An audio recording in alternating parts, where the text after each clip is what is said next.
Hey everybody, continuing with Gregory Brandt's wonderful book, Homeless College Student. It's available on Amazon and on Kindle, I think for 99 cents right now. This is chapter 7, the only sad chapter in the book. I know so much about this book. I'm looking for my cat on the ledge.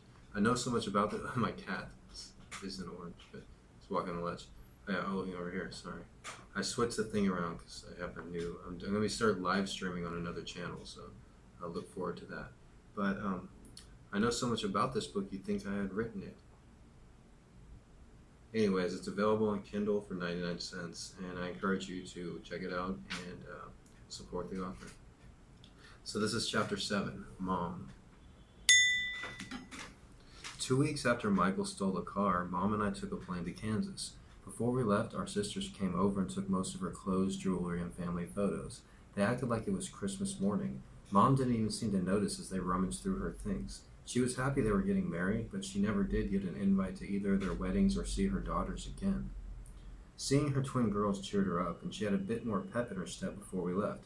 She exercised a little every morning, we went and saw a couple movies together, and I showed her the most recent Beatles songs I learned on the guitar. For a second, I thought everything was going to be okay, but as soon as we got to the airport and our plane took off the ground, she started acting crazy again. We were on a weekday flight to Kansas and we had the whole cabin to ourselves. At one point, there was a bit of turbulence and Mom started screaming prophecies while manically laughing. I thought we were going to die. I closed my eyes and prayed. When we finally landed in Kansas, we called her brother from the airport and were surprised and upset to hear that Michael had left with the car that morning, not fulfilling his side of the bargain. Mom and I were looking forward to seeing Michael, and more importantly, we needed a car to drive around Kansas. As soon as you heard you guys were coming, he went back to Texas, her brother said. He said Kansas wasn't right for him, and he'd give the car back when he got back to Texas and found somewhere to live. We took a cab from the airport to her brother's house, and I already knew things were going to suck. It was cold, overcast, and I didn't see anything even remotely exciting. The only thing I noticed on the drive from the airport to Mom's brother's house was a Kansas City Chiefs flag facing the highway, hanging from someone's backyard. Uncle Jay's house had a cozy Midwest feel, the kind of place where you didn't ever want to go outside because you knew there wasn't much out there anyways. I slept on the couch and Mom had her own room. Her place was low-class white trash with old wood floors, a dingy basement, and a dust-filled attic with records her brother collected from the 1950s and 60s. While I was in Kansas, I couldn't tell if Mom's condition was getting better or worse. One minute she'd be fine watching TV, but the next she'd be pouring an unopened gallon of milk down the toilet because it was poisoned. There was a couple of times where she'd wake me up in the middle of the night to tell me that the FBI was parked in front of the house trying to get a foothold on my ESP ability. "Do you hear them?" she asked. "Are you listening too?" I'd ask her about it the next day and she said she didn't remember. We didn't have a car and there wasn't a bus, so I'd walk a couple miles to the grocery store with a list of items written by Mom, stopping at the library for a few hours on my way there. I liked running errands, but she'd request items that had been discontinued for years. 1 2-liter bottle of Crystal Pepsi, third one from the left. 3 king-sized Mars bars, not the first one. 2 cans of Planters cheese balls, shake for worms first. I'd get what I could until they ran out of the other stuff. Running errands and going to the library was my only chance to try and fix things. Other than Mom, I didn't have a conversation with anyone in Kansas besides a couple grocery clerks and an elderly librarian. If I had weed, things would have been better, but everyone I saw looked cold and unapproachable. I tried taking up alcohol, but every time I'd buy a few beers, they'd make it into a big hassle where I'd be taken to a locked case in a hidden part of the store. After I showed them my ID and purchase, they concealed all the toxins in a brown paper bag. The weather was always bad, and I don't remember seeing the sun once while I was there.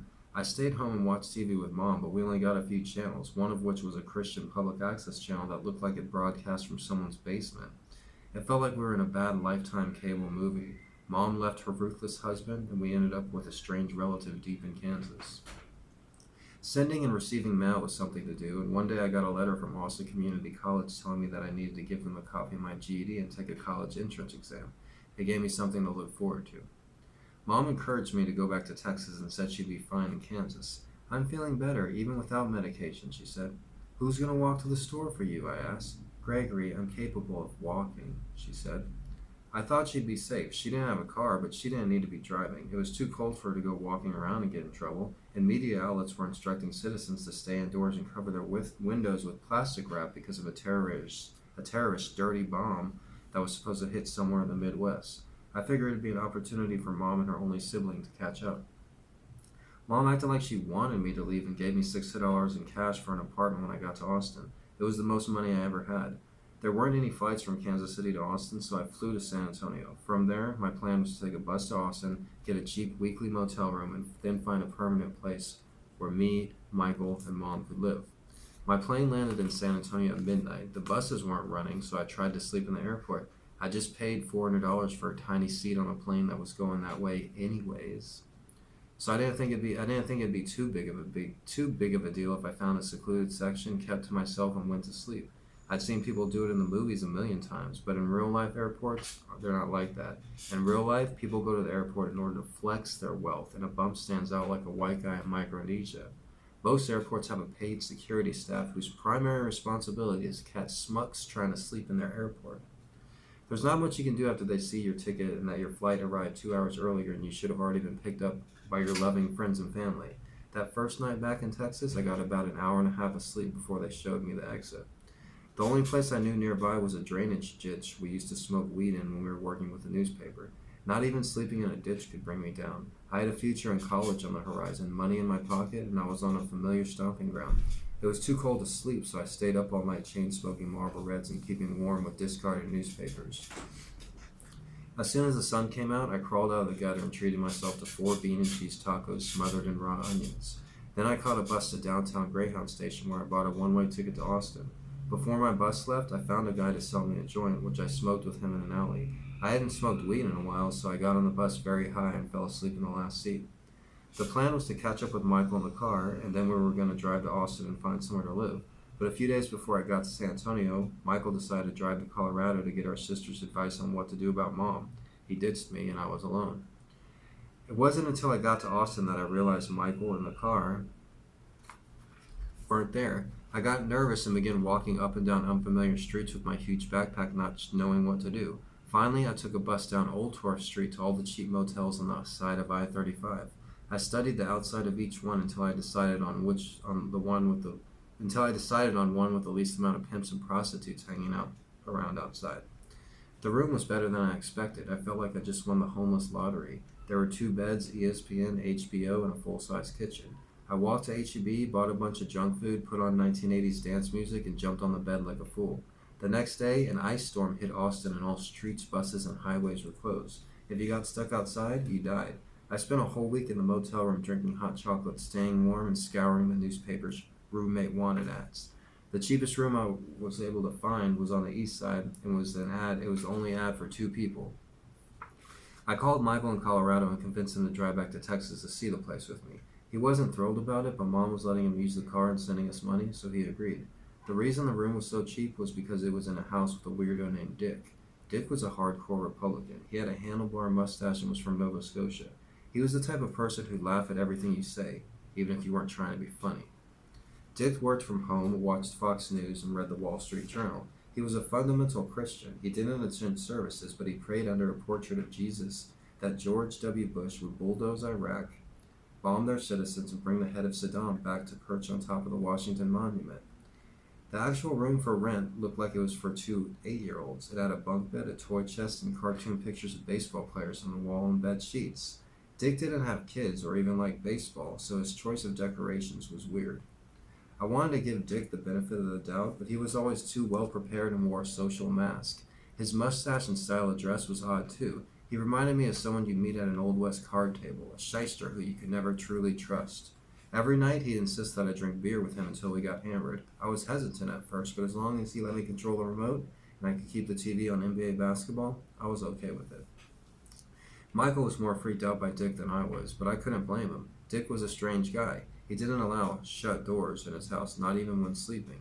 He'd ask what time you wanted to get up and be up in your face right at that time. He was more interested in our business and daily activities than anyone ever should be. We just met him, but he acted like we'd known him for years. He wanted to know personal details about our lives, family, and girlfriends.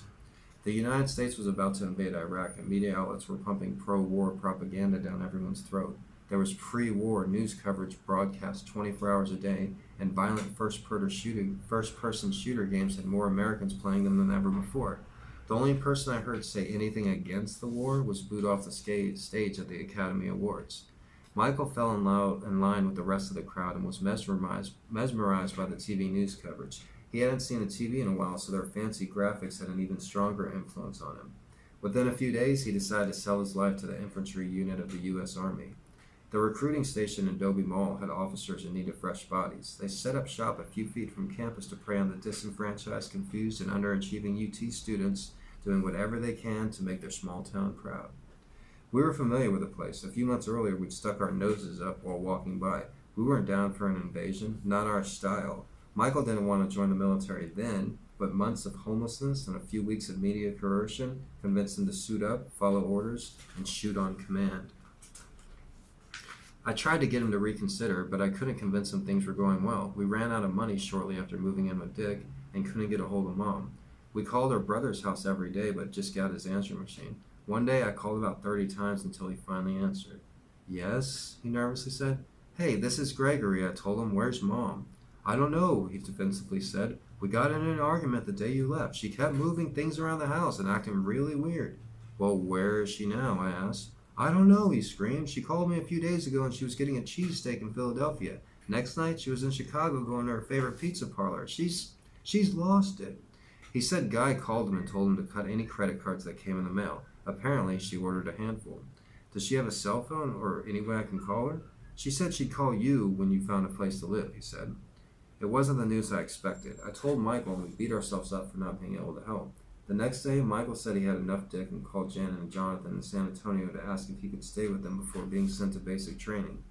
The only way to help Mom was with money, so I took the first job I could find, a server position at Golden Corral Buffet on Runberg Avenue, one of the poorest streets in Austin.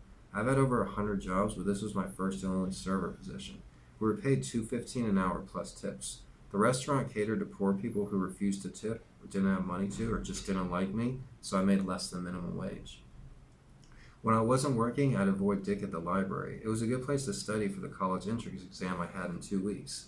If I passed at least 3 out of 4 subjects, then I'd start school and get financial aid for books, tuition, and living expenses that upcoming fall. I was getting a late start on college, but this was the first time I actually qualified for independent status. To get full financial aid perks for college in the U.S., you either have to be 24, an orphan of the court, or a military vet. If you're none of these things, then you need your parents' signatures and finances on the financial aid form. I've been living on my own since I was 16, and there was no way I was ever going to get our father to fill out a financial aid form for college. It was refreshing to pretend I was a student, and I set aside a few hours each day to study. But at night, before I went to sleep, self-doubt would enter my mind. Was I wasting my time? Our father always told us we were worthless and stupid, so it's hard to think of myself as intelligent.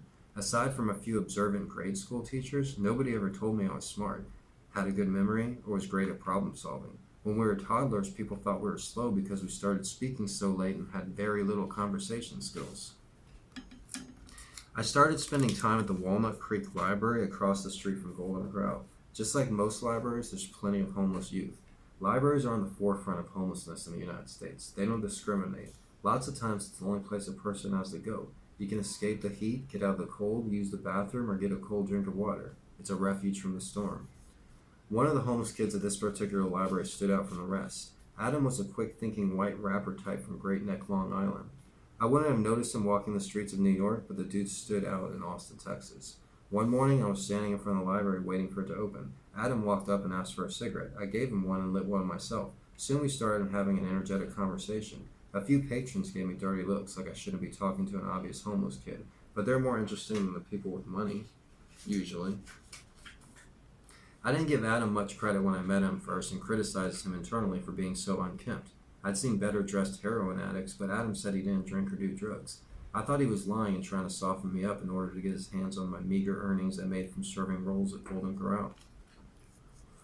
The next time I saw him, he was sitting under a Texas oak tree reading a worn copy of Dostoevsky. He put down his book and asked for a cigarette, which I handed to him as I sat down next to him. "So, what's your story?" I asked. "Why Texas?" "I was working for a carnival and my boss ditched me," he said. "You were a carny?" "Yeah, but they don't like to be called that," he said. I got in a fight with my boss when we pulled here last month, he said. Dude jipped me out of my last paycheck and left with nothing but the clothes on my back. You couldn't call your parents? I asked. Never had any parents, really, he said. I had foster parents. They adopted me because I was Jewish. I lived there for a few years, but they kicked me out the first time I got in trouble. Did you try to live in New York? I asked. Yeah, he said. I had an apartment there for a minute. Most conversations I have revolve around myself, but Adam had a story I wanted to hear. For the next few hours, he told me about an orphanage, going to Hebrew school, computer scams, and the carnival. I never met a Jew before, and Adam gave me a break from my roommate Dick. I finally had someone I could be real with. I had a decent friend to hang out with and go over my college study book with at fast food places in the ghetto. He helped me study for the tests and never asked for anything but food and smokes. I told him as soon as I got on my feet in a place of my own, I'd let him move in and show him how to get financial aid too. I tried getting a hold of Mom the night before the test. Guy said he hadn't seen her and hung up. Michael said he'd been trying to call her. 2 weeks later, I got the results and found out I scored almost perfect on every section except math. I was set to be enrolled as a full-time student at Austin Community College for the upcoming fall. I still had to take developmental math, which wouldn't count toward my degree, but I could register for a full load of regular classes and they'd give me money for books, tuition, and a place to live. Mom turned up in a police station in Poughkeepsie, New York the day after I got my test results. They didn't know what to do with her, so they sent her back to Texas to be in the care of Guy. She stayed in his house full of boxes for a few days before the cops were called because of a domestic disturbance. The cops said she had to leave Guy's house, so Michael took her to live with him at Janet and Jonathan's place. One morning, Michael called Dick's house while we were watching the Iraqi war propaganda on TV. He was about to get on a bus heading to basic training. Calling from a payphone at the San Antonio Greyhound station, I couldn't ever remember my brother sounding so nervous. I just met with the recruiters and signed a few papers, he told me. They want me to get on the bus and head to basic training, but I told them I was having second thoughts. Hearing the sound of Michael's voice while newscasters murmured about death in some faraway desert led me to give up the pro-war charade I was putting on to appease Dick. The war in Iraq is wrong, uncalled for, and a stain on our country, I yelled. You'll be a mercenary. Don't get on the bus. We have to do something, he screamed. What about Mom? I got my test results back, I told him. I passed, easily, and I'll be enrolled in college full-time this fall. Yeah, but are you getting money, he asked. Yeah, money for books, tuition, and living expenses, I said. So what? You think the Iraq infantry unit would be risky, he asked. You'd be playing with your life, I shouted. Okay, he said, that's what I was thinking anyway. Dick was in shock when I got off the phone. I had accidentally spit on this TV while I was yelling at Michael, and there was a huge loogie sliding down the side of Geraldo Rivera's microphone. I wiped it off with my shirt, but I could tell Dick was disappointed. He was almost in tears. Michael made a commitment, he screamed, and you shouldn't stand in the way of that. Haven't you heard? We're at war. Maybe you're at war, you and Fox News, I said, but we're not at war with anyone. Me and Michael have nothing against Iraq. Michael ditched the recruiters at the Greyhound station and was set on taking care of Mom full time. The two of them stayed at Janet and Jonathan's for a few weeks until he got a job delivering pizzas. After Michael got his first check, they moved into the poorest motel in town. The Warren Inn is the last place any decent person would take their mentally unstable mother to live. It's like a prison, the kind of place that arouses insanity. You can almost see the crazy crawling up the walls and spraying out the shitty window air conditioning vents. After I heard where they moved to, I quit my job at Golden Corral and told Dick I was going back to San Antonio. He was upset, but he still offered me a ride. When we got there the next day, I couldn't believe how bad Mom looked. Her blonde hair had turned thin and greasy, like from a horror movie. She didn't look up or turn around, and when we entered the room, she just sat in an old rocking chair, going back and forth, staring at an empty wall. Michael and I tried to brainstorm a way to fix Mom. We'd take her on errands during the day, and Michael would deliver pizzas at night while Mom and I lock ourselves in the motel room and keep the drug addict neighbors at bay. It was impossible for her to get better in that motel. We'd hear sirens, screams, and junkies banging on the door every night. There's no handbook for mental illness, and we were learning as we went. With next to no resources, the little money Michael made delivering pizzas went to pay for our motel room. Sometimes he'd take the car during the day and I'd have to ride the city bus with Mom. I never thought I'd end up riding the bus with my schizophrenic mother. Our twisted sitcom came to an end the night the Spurs won their second NBA championship. Michael and I were watching the game from the motel living room while Michael wandered in and out of the bedroom and the kitchen. Michael and I were watching the game from the motel living room while Mom wandered in and out of the bedroom and kitchen. She liked basketball before she went crazy. As the deciding game came to an end, Mom sensed the nervous energy in the air and began pacing faster and more frequently, looking out the window every time she heard a car horn or a distant scream. "They're not honking for you," Michael said. "It's the Spurs." "Yeah," she said sarcastically. "The Spurs won the championship." Michael jumped off the couch. "Yeah, they won the championship." It was obvious they were winning, and the TV was on full blast confirming it. "Seriously, Mom, the game just ended," I said. "Look at the TV."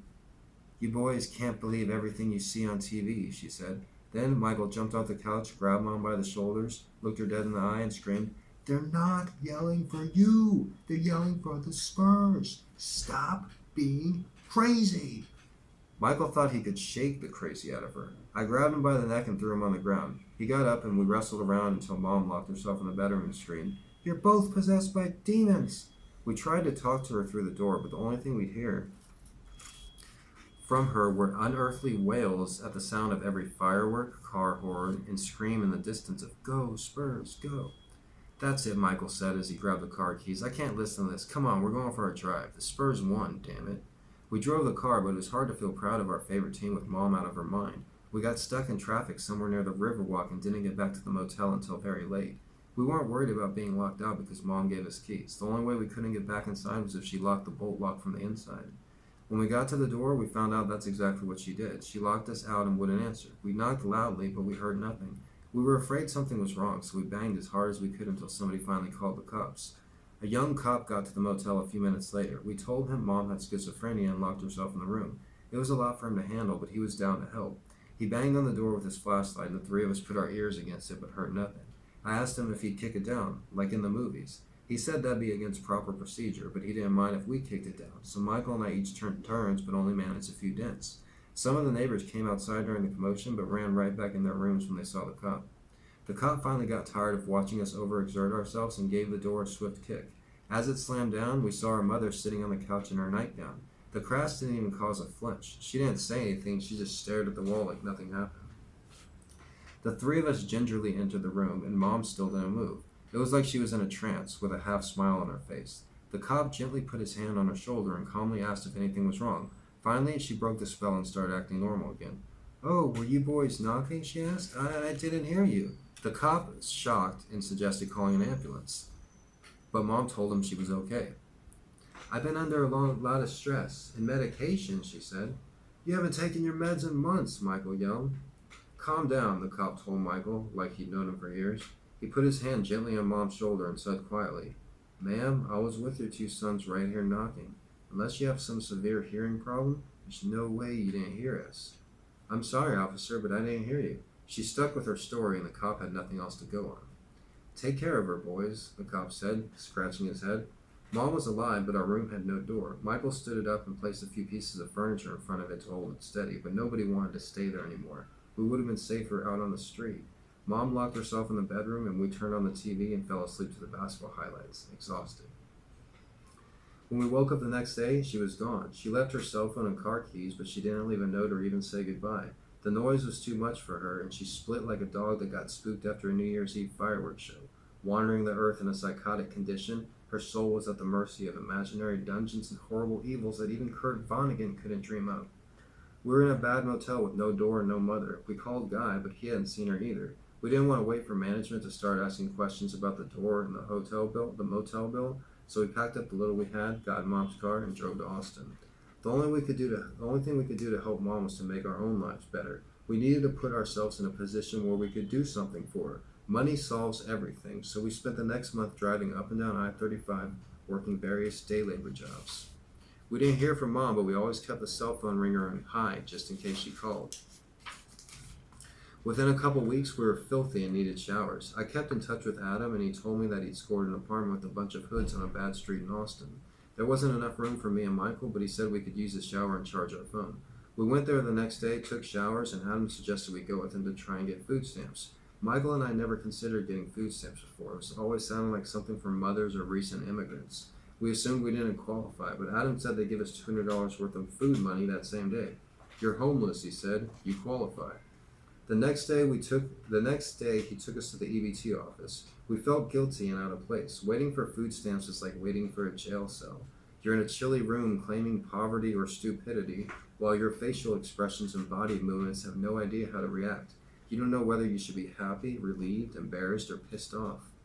In Texas, you have to wait in a crowded lobby with crying babies, screaming fat ladies, and a bunch of other people down on their luck. Half the lobby was born in Mexico, but they had children who were born here, and I noticed they held them close with a little extra affection every time a social worker looked in their direction. We had to wait 2 days, but they gave us each a Lone Star food stamp card that fed us for the rest of the summer. We'd become too familiar with our 1.99 a day hamburger diet. You can only eat like that for so long before it takes its toll on you and you die. Our food problem was taken care of, but we still needed money for gas, cigarettes, and weed. When we couldn't get any day labor, we had to resort to panhandling. It was one of the only times in life we asked strangers for money. There was no way we just stand on a corner or wave a sign and ask for change. That's pathetic, and we have dignity. So we pull the car halfway into a gas pump and ask somebody for $1 of gas. If they want to know our story, we tell them we were coming from a party at UT and just trying to get back to San Antonio. We only did it when we absolutely had to. It was either that or run out of the gas on the side of the freeway. That's what we wanted to avoid. I was young once too, one man said, handing us a 20. You two boys get home safely, and don't break too many girls' hearts. I never helped bums, but you boys are obviously some good kids, another man said. Those bums are always lounging on the sidewalk outside my office asking for this or that. Once I got him with the garden hose. Yeah, we don't like those types either, I told him. Those jokers need to get up and work, he said. Yes, we agree, I said. Yeah, we hate them. Let's kill them, Michael added sarcastically. The only reason we panhandled this time was because we needed the gas. We told ourselves that we could easily have money, a family, and people that care about us, but we just happened to run out of gas. The car didn't have air conditioning, so keeping the thing moving was one of the only ways to stay cool in the 100-degree temperature. The air blowing in through the windows was relief, and during the hottest part of the day, we'd drive fast up and down IH-35 trying not to overheat. A few hours after it got dark, when it got cool enough to sleep, we'd park at a variety of different spots near the highway. We slept at rest stops, parking lots, and sometimes down illegal back roads with no trespassing signs. Earlier that year, we were hanging around the same stretch of land, homeless, but at least now we had a car. The first day of school got closer, and I worried that I wasn't going to be smart enough. I pictured college as a place where articulate intellectuals in cardigan sweaters smoked tobacco out of grandpa pipes, assuming their conversations revolved around Darwin and Descartes. For months, I studied what I deemed college-related. Michael would drop me off at either a public library or bookstore where I'd memorize Roman numerals, read Sigmund Freud, and try to understand what the hell Socrates was talking about with the shadows in the cave. I even wrote imaginary research papers that I'd objectively grade. I did everything I could think of, but I was still afraid of falling on my face. In late July, we got a call from one of our sisters. She said Mom had made her way back to Guy's after spending a month flying around the country. She went through their savings, and the day she got back, there was an altercation between her and Guy, and the cops came. Mom's parents had her involuntarily committed to Kerrville State Hospital. She hadn't been committed there since we were in 3rd grade. She was living down the street from us at the time, a rare bright spot of our childhood. Then, one day she was gone, locked in a mental hospital. She wasn't allowed to talk to her kids, and no one told me where she was or even if she was alive. She was gone for almost a year. When she finally got out, she wasn't crazy anymore, but they'd taken a piece of her she wouldn't ever get back. I refused to go back to San Antonio after hearing she was locked in a hospital. If Mom wasn't going to show up, then going back was pointless. I wanted to concentrate on my future in Austin. Michael would still drive there a few nights a week to do day labor, but I spent the rest of the summer preparing for school and refused to leave the UT area. The night before school started, we got a call for a day labor gig to be servers in a fancy banquet at a country club in San Antonio, near Bandera. I told Michael it wasn't worth the risk to leave Austin, but he insisted we needed the money. I wasn't due my first financial aid check for 30 days, so $50 would really help me during the first week of school. The job started at dusk. When we got to the labor hall, the guy took one look at us and told us we had to get cleaned up. We shaved off our scruff and washed off as much dirt off as we could in their tiny sink. The labor hall pimp made me slick my hair back. I hadn't done that in a while, and I couldn't believe how wide my forehead had gotten. We were told we'd get paid as soon as the bank went in, but the labor pimp never showed up, and we spent the night in the parking lot of the day labor place waiting for them to open the next morning. The plan was to get our checks, cash them at the check cashing place next door, and then jump on I-35 and try to get to Austin before my first class.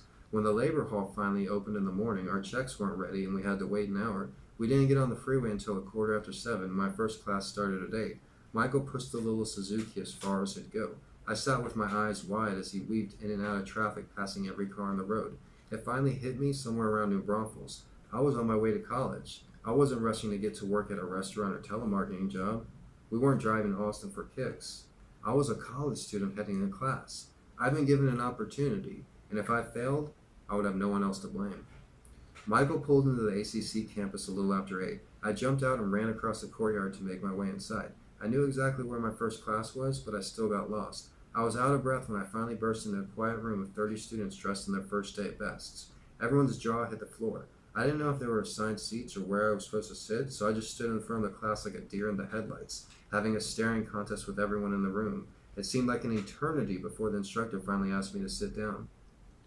After my first class, I bought a bottle of liquor and started to relax a little more as the day went on.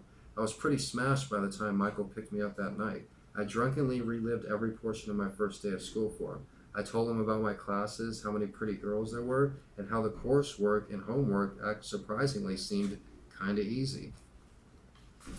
"Do you think you could pass?" he asked. "Yeah, I think I might. 'Cause you only get money if you pass, right?" he said. "Yes, they'll give me money if I pass," I reassured him.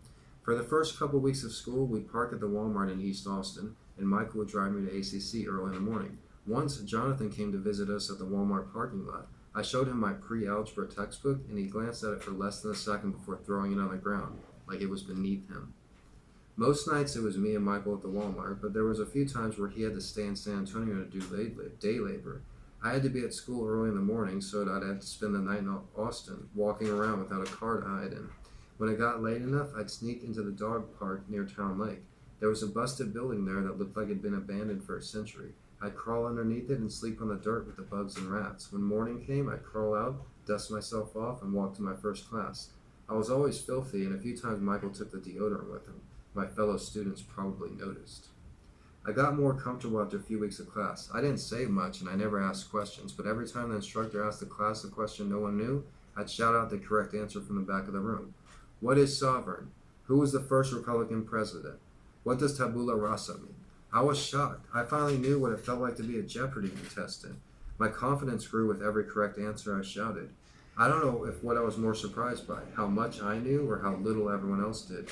When we got our grades back from the first test, I realized my college professor was wrong. I wasn't a good-for-nothing son of a bitch. I was good at something. I was good at school, motherfucker. It really says that, motherfucker. When we got our grades back from the first test, I realized my college professor father was wrong. I wasn't a good-for-nothing son of a bitch. I was good at something. I was good at school, motherfucker. I was broke and homeless for my first month of college, but I knew things would get easier when I got my first financial aid check. It finally came on our 24th birthday, and the first thing we did was get a cheap motel room where you paid by the week. Michael bought a pint of whiskey, and we celebrated surviving a tough year. After a few drinks, we started talking about Mom. This was the first birthday since 3rd grade when we didn't see or at least hear from her. They were very strict with outside communication at the Kerrville State Hospital, and she wasn't allowed to mail letters or use the phone.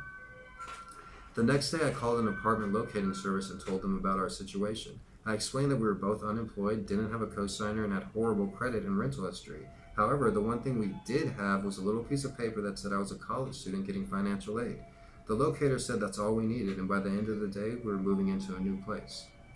I should have been more grateful, but by the time we moved a few things inside, Michael and I got in a huge fight. Punches were thrown, and I told him he had to leave. I told him I didn't want to live with him, and the apartment was in my name. I was bluffing, and I didn't think he'd actually leave, but he packed up his stuff and drove the little Suzuki all the way up I-35 to live at our sister's backyard in Colorado. I wasn't that cold. I'd spend months driving up and down the freeway with Michael while we lived out of the back of Mom's car. Now that we'd actually find somewhere to live, I wasn't just going to kick him out and tell him he couldn't live with me, but that's exactly what I did, and he never forgave me. The next day, I realized what a jerk I was. Going to college and living in Austin lost a lot of its pizzazz without my bro there. I continued going to school, but I felt really alone for the next month. Then our mother called, and I was elated to hear the sound of her voice. Her mental condition had dramatically improved, and the folks at the hospital concluded that she was well enough to call her kids. "Gregory, I'm sorry. I have something wrong with my head," she said. "It's okay," I said. "It's not your fault." "You kids have always been the most important thing to me," she said. "I tried getting off the meds, but I wasn't strong enough. I'm taking them again, and they're talking about letting me out very soon." "That's great," I told her. "Things have been going good for me, too. I'm going to community college full-time and making straight A's." "Gregory, I'm so proud of you," she said. "I knew you and your brother were always good. You just had a rough start, and it's kind of my fault." "Where are you going to live when you get out?" I asked her. "I don't know," she said. "I'm not going back to that house with Guy. I want to try something new, maybe live with you in Austin." "Well, this is only a one-bedroom," I told her.